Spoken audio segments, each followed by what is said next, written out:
The 12 Steps. The video was 43 seconds long.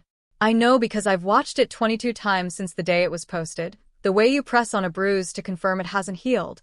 The way you return to the thing that hurt you because the alternative is pretending it didn't happen.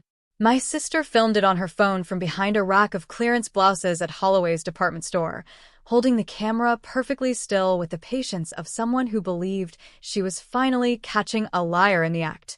In the footage, I'm walking, carefully, deliberately, one hand trailing the wall of the corridor leading from the changing rooms toward the exit. 12 steps. I've counted them so many times the number has lost its meaning, the way a word does when you repeat it too often. My face is forward. I am not limping dramatically. I am not using my crutch. What the video doesn't show is the 40 minutes before it. It doesn't show me sitting on the floor of changing room 7, back pressed flat against the cool painted wall, legs extended straight in front of me, waiting for the flare to pass the way you wait out a storm, not because you believe you can stop it, but because there is genuinely nothing else to do. It doesn't show my hands shaking so badly that I gave up trying to button my jeans for 8 full minutes and just sat there breathing, counting ceiling tiles, running through the grounding exercises my therapist taught me in 2020. It doesn't show the text I sent to Dr. Reyes at 11:47 a.m. that said, "Bad one today. Leaving soon. Can we talk tonight?" And her reply 4 minutes later, "Call me when you're in the car. Drive slowly."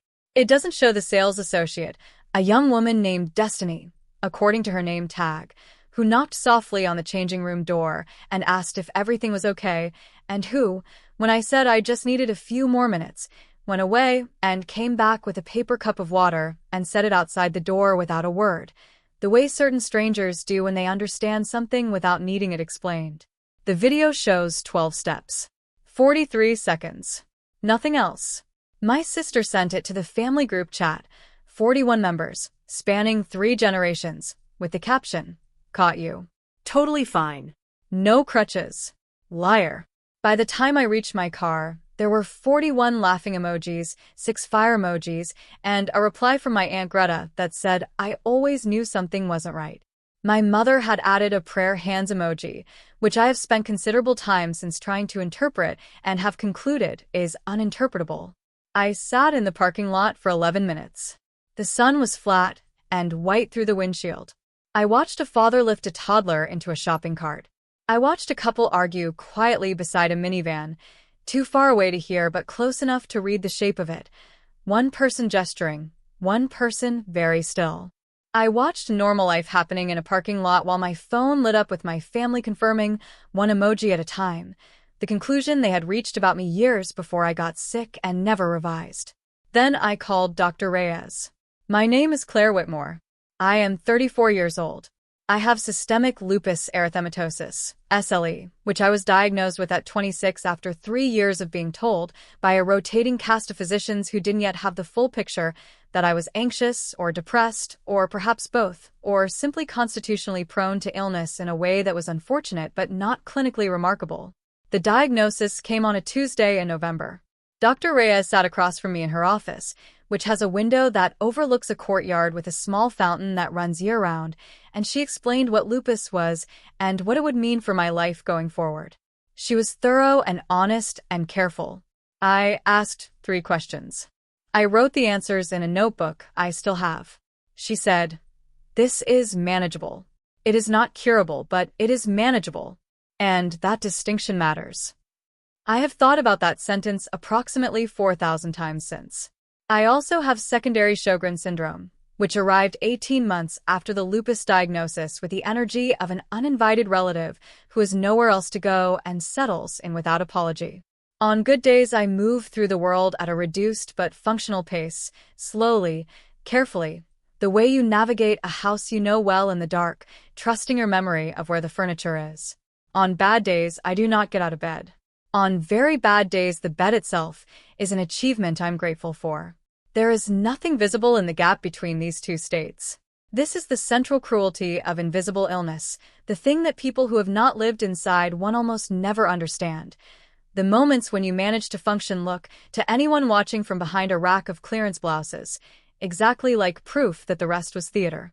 I should tell you who I am outside the illness, because the illness is not the whole of me, even though it is the thing this story turns on. I am a senior financial analyst at Meridian Capital Group, where I have worked remotely for 6 years. I manage portfolios with a combined value of just over $90 million.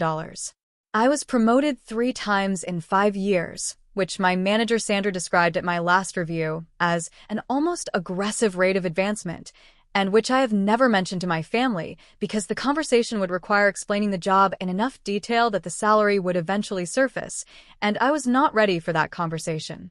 My salary is $214,000 per year. I have a brokerage account with $340,000 in it, built through 6 years of saving more aggressively than was probably comfortable because I understood early, clearly, practically, without self-pity, that my illness made financial independence not a luxury but a survival mechanism. I have 8 months of expenses in liquid savings. I have short-term disability insurance. I have long-term disability insurance. I have a health plan that I pay for entirely myself at a monthly premium that makes Priya, my closest friend, wince sympathetically every time I mention it. I have a financial advisor named Tom Okafor who reviews my portfolio quarterly and who once told me, with the kind of blunt professionalism I find deeply reassuring, that I was the most thoroughly prepared client in my age bracket he'd worked with in 20 years of practice. My family believes I am, in their phrase, getting by.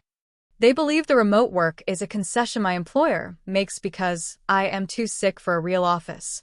They believe my apartment, a 2-bedroom in a quiet neighborhood that I have furnished slowly and deliberately over 3 years, each piece chosen because I liked it, is modest, probably subsidized. When I sent my cousin a $400 wedding gift 2 years ago, my mother called to ask if I was sure I could afford it. I said yes. She said she worried about me financially. I said I appreciated that. I did not say, I am financially more stable than anyone in this family. I did not say, I built that stability specifically because I knew none of you would catch me. I did not say, the thing you've been calling weakness is the thing that taught me to build a life that doesn't need your approval to stand. I said, I know, Mom. I'll be careful. Dr. Adriana Reyes has been my rheumatologist for 7 years. She is 52 years old, originally from Guadalajara, and has the quality of stillness I associate with people who have spent decades delivering difficult news and have learned, through repetition, that the most useful thing they can offer is clarity delivered without theater. She is the person who explained to me, at our 3rd appointment, that the unpredictability of lupus, the flares that arrive without warning, the remissions that feel like borrowed time you're afraid to spend, was not a personal failing.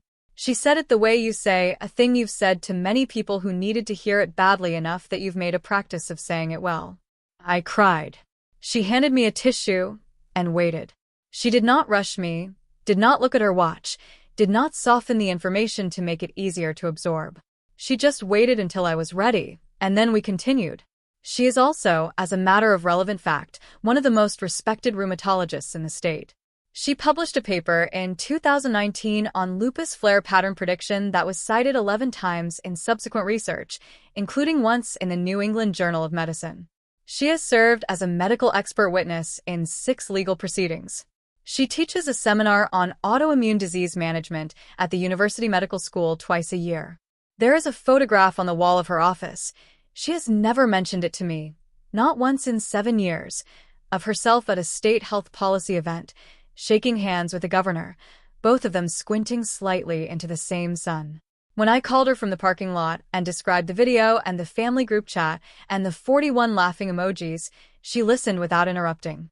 When I finished, there was a silence of perhaps 10 seconds that felt longer. Claire, she said, I want to call your family directly, not to advocate for you emotionally. That's not my role. But what they've done has medical and legal dimensions they may not understand. I'd like to make sure they understand them. With your permission.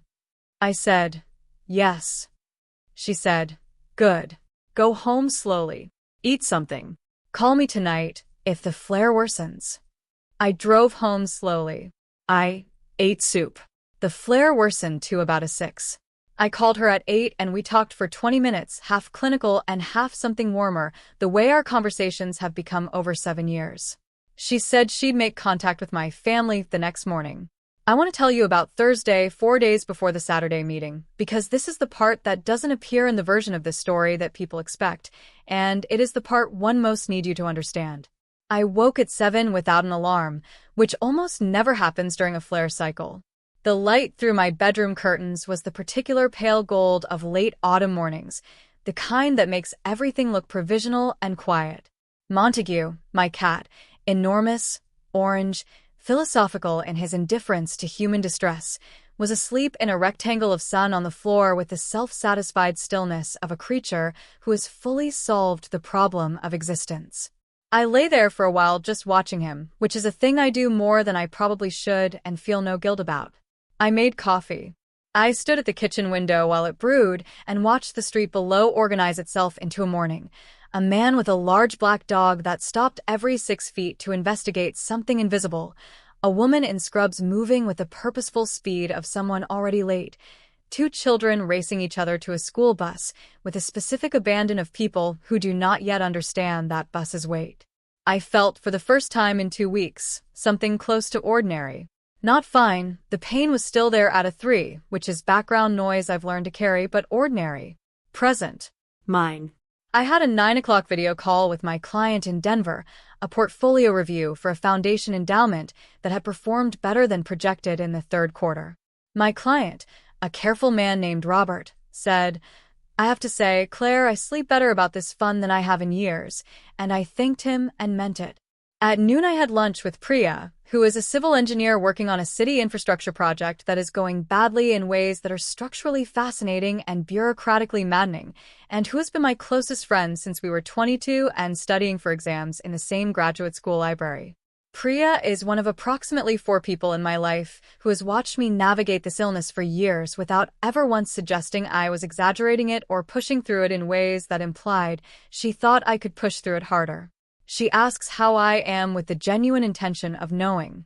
She adjusts plans without making the adjustment, a thing I have to thank her for. She is, in the specific way that matters most, a person who sees me accurately. We went to a Thai place we've been going to for 3 years. She had the green curry. I had the noodle soup, which is what I always get on flare weeks because it's warm and requires no particular effort to eat. She told me about the infrastructure project, a drainage redesign that kept hitting permitting complications, and I told her about the portfolio review, and we talked for an hour and a half about things that had nothing to do with my family or my illness or the video or the 41 laughing emojis, and it was, without qualification, one of the better hours of that week. On the way home, I stopped at the bookstore 2 blocks from my apartment. I bought 2 novels, one that Priya had recommended 3 times with increasing emphasis, one that I picked up because the cover was dark blue, and the title intrigued me. I bought a birthday card for my neighbor Elena, who is 71 and leaves tomatoes from her balcony garden outside my door in summer, and who I have dinner with once a month because she is excellent company and makes a rice dish I have tried and failed to replicate.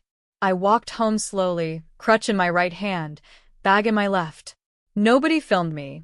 I am telling you this because what follows is real and it matters, but so does Thursday. So does Montague and the autumn light and Priya's green curry and the blue novel and Elena's tomatoes. My life is not only the wound my family made of me. I need you to hold both things before we go any further. Dr. Reyes called my mother on a Tuesday morning. I know what was said because my mother called me within 20 minutes, her voice carrying the particular controlled quality it takes on when she is recalibrating, not upset exactly, but recalculating, the way you recalculate when a road you were certain of turns out to be a different road entirely. Dr. Reyes had introduced herself, stated her credentials and her tenure as my physician, and asked whether the family would be willing to meet to discuss my medical situation.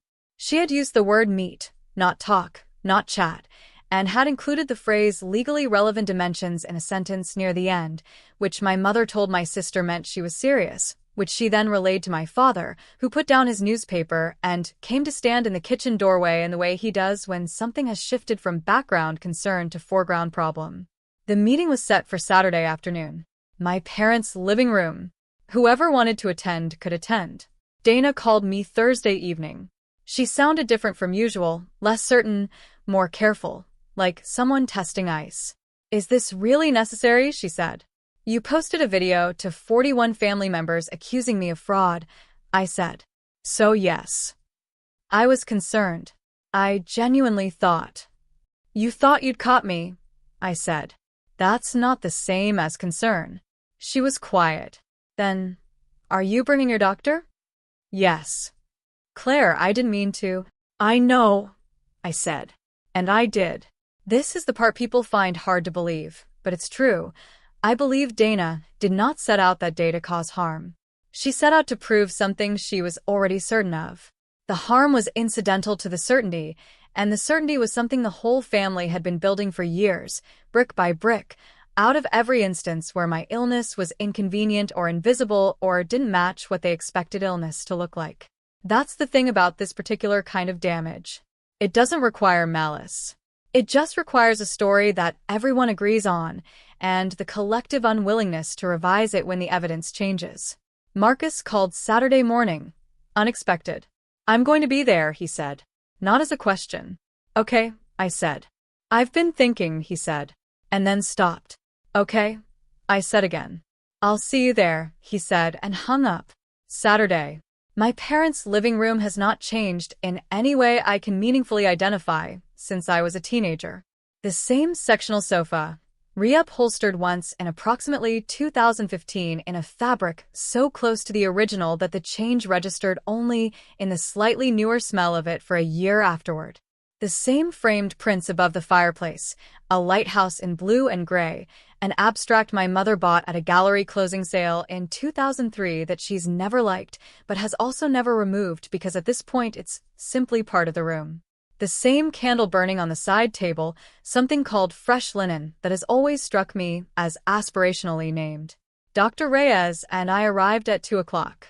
She carried a laptop bag and a leather portfolio and wore the expression she wears at appointments, focused, unhurried, entirely prepared. I wore a blazer over a soft sweater, which I had chosen deliberately because I wanted to feel like myself rather than like a patient, and because I have learned that how I dress affects how I hold my spine when a room is difficult. My parents were seated when we came in.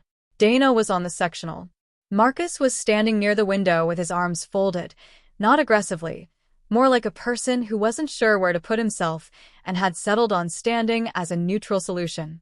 My father rose when we entered. Old habit, good manners. Dr. Reyes, he said. Thank you for coming. Of course, she said. She shook hands with everyone in the room with the same measured courtesy, unhurried, making brief eye contact with each person in a way that managed to convey both respect and authority without tipping into either intimidation or warmth. It was a skill I had observed in her office for years and had never quite been able to name. It was the skill of someone who understood that how you enter a room determines what's possible once you're in it. We sat. My mother had set out a tray with a coffee carafe and cups that no one touched for the entire meeting. I want it again, Dr. Reyes said, opening her laptop on the coffee table and turning it so the screen faced the room, by making sure we're all working from the same factual foundation. Claire has authorized me to share her complete medical record with this group today. I'd like to walk through it, because I believe that what I'm about to show you will change the terms of this conversation significantly. Dana opened her mouth. I know, Dr. Reyes said, without looking up from the laptop, with the calm of someone who has anticipated the interruption. You've all formed conclusions over many years. I understand that. I'm not asking you to abandon them. I'm asking you to look at the data first. She walked through my records the way she walks through everything, methodically, precisely, with the patience of someone who has learned that thoroughness is not the enemy of efficiency, but its foundation. She showed the ANA panel results, the anti-dsDNA antibody levels, the complement protein markers, the MRI imaging from the 3 most significant flare events of the past 4 years, each one annotated in the clinical shorthand she then translated into language anyone could follow. She showed the nerve conduction study from 2021, the one that had taken 11 weeks to get scheduled, whose results had moved her to call me personally because she wanted to be the one to explain before I read the report in a patient portal alone. My father had put on his reading glasses. He was leaning forward. He is a civil engineer by training and by disposition, a man who believes that problems can be understood if you gather enough accurate data and organize it correctly. He was looking at the screen the way he looks at blueprints, with the focused attention of someone trying to understand something real. My mother sat very still. She had folded her hands in her lap and was watching the screen with an expression I could not read, which is unusual. I have been reading my mother's expressions for 34 years, and they are generally not mysterious to me. This one was. Marcus had moved from the window to a chair.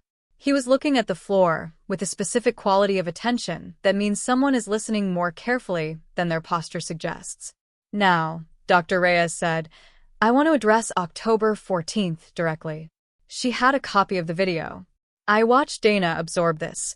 The slight flinch, the redirection of her gaze to her own hands. This footage, Dr. Reyes said, shows Claire walking 12 steps in Holloway's department store. The timestamp places this at approximately 12:23 p.m. She set a printed page on the coffee table.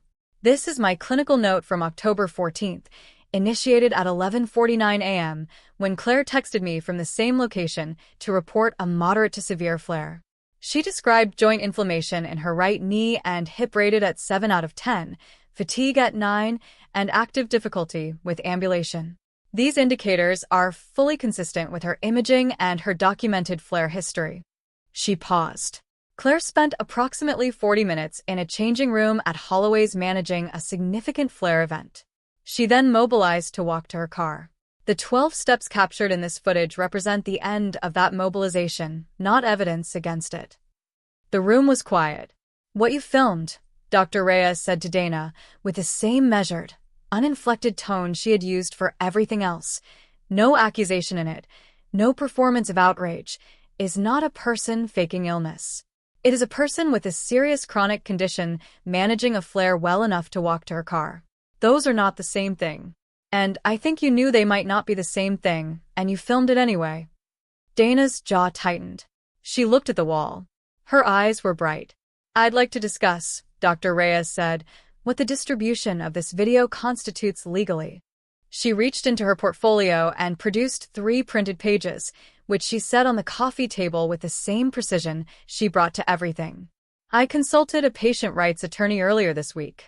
The distribution of surveillance footage of a disabled individual to a 41-person family network, accompanied by commentary characterizing their medically documented mobility limitations as fraudulent, meets the threshold in this state for medical defamation. Additionally, depending on the content of subsequent family communications following the video's distribution, and I would need Claire's records of those communications to evaluate this fully, there may be grounds for harassment of a disabled person under the ADA. My father took off his glasses, set them on the arm of his chair, did not reach for them again. The attorney's letter, Dr. Reyes continued, is currently on file as a notice of intent. It documents the video, its distribution, its content, and its medical inaccuracy. What happens next is contingent on this family's response. She closed her laptop. The meeting, in structural terms, was finished. What came next was not her domain. She looked at me. I nodded. And then, for the first time in 40 minutes, I spoke. I'm not here to punish you, I said. My voice came out steadier than I expected, which surprised me until I remembered. I had been preparing for this moment, in one form or another, for years. Not rehearsing, I don't mean that. I mean that the financial independence, the medical documentation, the 7 years of records Dr. Reyes had just laid out on my parents' coffee table, all of it had been built in the full knowledge that there might come a day when I'd need to stand in a room like this one and speak from solid ground rather than from desperation. I want to be honest with you about something. I've known for a long time that you didn't believe me. Not just about the last few years, about all of it. Every appointment you found a reason to question. Every flare that was inconveniently timed. Every accommodation I asked for that you found a way to reframe as weakness or manipulation. My mother made a sound that wasn't quite a word. I'm not telling you that to assign blame, I said. I'm telling you because I need you to understand the decision I made. I built my life, financially, professionally, logistically, in a way that didn't require your belief to function. I built it that way because I couldn't wait for you to understand something you'd already decided wasn't real. That wasn't anger. That was survival.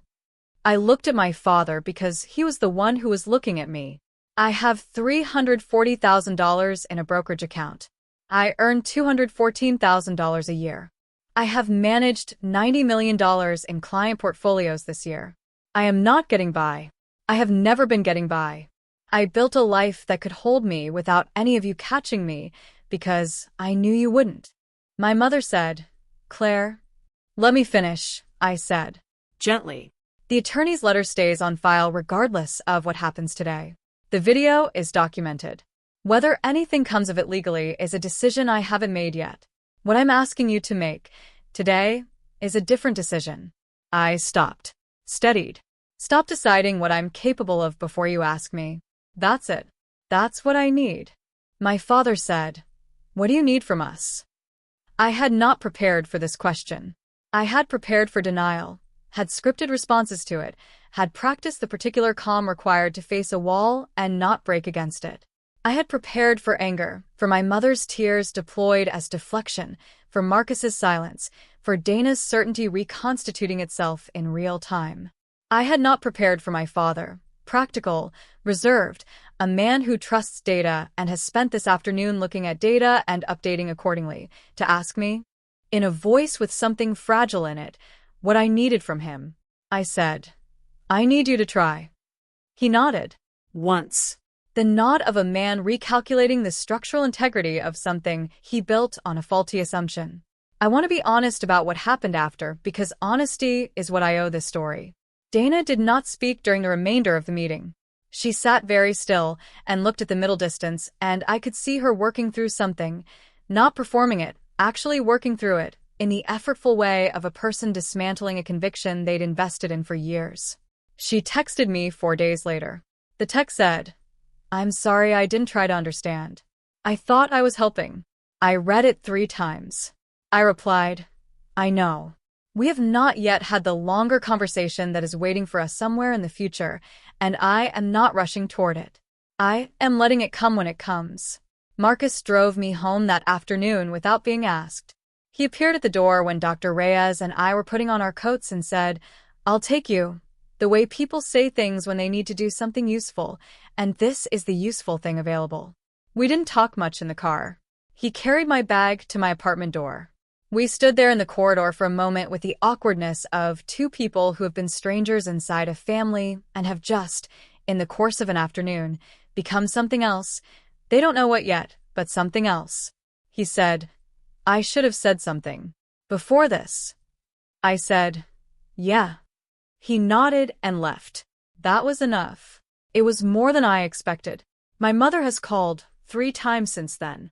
The calls are shorter than they used to be, more careful, with a quality of attention on her end that is new. She listens differently now, with a specific quality of someone who has been shown that their map of a territory was wrong, and is trying to learn the actual landscape. I don't trust it completely yet. I'm trying to let it accumulate before I decide what it means. The video was removed from the family group chat 6 days after the meeting. Dana did it herself, without announcement. It was simply gone one morning when I checked. I noticed. I didn't say anything. Some things don't need to be said. Tom Okafor called the following Wednesday for our quarterly review. We went through the portfolio performance, which had been solid, not dramatic, not the kind of number that makes headlines, but the steady, careful growth of money managed with patience and discipline, and a clear-eyed understanding that the future is something you build toward rather than something that arrives. He said, You're in a good position, Claire. Whatever comes, you're in a good position. I know, I said. I meant it without the shadow that used to live behind it, the shadow of my family's version of me, the one who was getting by, who was fragile, who needed to be worried about, who had built something soft and temporary out of medical drama and other people's accommodation. That version of me was the one they'd been watching for years, certain that they were seeing clearly. What they were actually watching was the 12 steps, not the 40 minutes before. I hung up the phone and sat for a while in my apartment, which is mine, paid for by me, built by me, furnished piece by piece over 3 years by a person who knew she was building something that had to hold. Montague was in his sun rectangle. The blue novel I'd bought Thursday was on the nightstand, half finished, better than I'd expected. Priya had sent me a photograph of the drainage redesign that had finally cleared permitting, captioned simply "We did IT" in capitals, and I had sent back the champagne emoji and then called her, and we talked for 40 minutes about things that had nothing to do with any of this. My body hurt at a 4 that day, which is not nothing. 4 is a day you feel in every joint, a day you move deliberately, a day you make calculations about stairs and distances and sitting versus standing that people without chronic illness don't make and can't quite imagine. But 4 is also a day you can work. A day you can call your friend. A day you can sit in a sun rectangle with your cat and read a good novel and feel, underneath the pain and the complicated ongoing work of repairing something that may or may not fully repair, that your life belongs to you. That's the thing I want to leave you with, if I'm being honest. Not the legal letter. Not the $340,000 or the $90 million portfolio, or the fact that the video my sister posted as evidence of my fraud became the document that put her on the wrong side of an attorney's notice. Those things matter, but they're not the story. The story is 40 minutes in a changing room followed by 12 steps to the door. Both real. Both always true at the same time. The people filming from behind the clearance blouses see the 12 steps and call it evidence. What I know, what Dr. Reyes knows, what Priya knows, what Destiny with the water cup knew without being told, is that the 12 steps are only possible because of the 40 minutes. The endurance is built in the part no one sees. The strength is in the part that doesn't make it into the video. I am not healed. My family is not fixed. The illness is permanent, and the relationship is provisional, and the future is uncertain in the way that all futures are, more visibly for me than for some.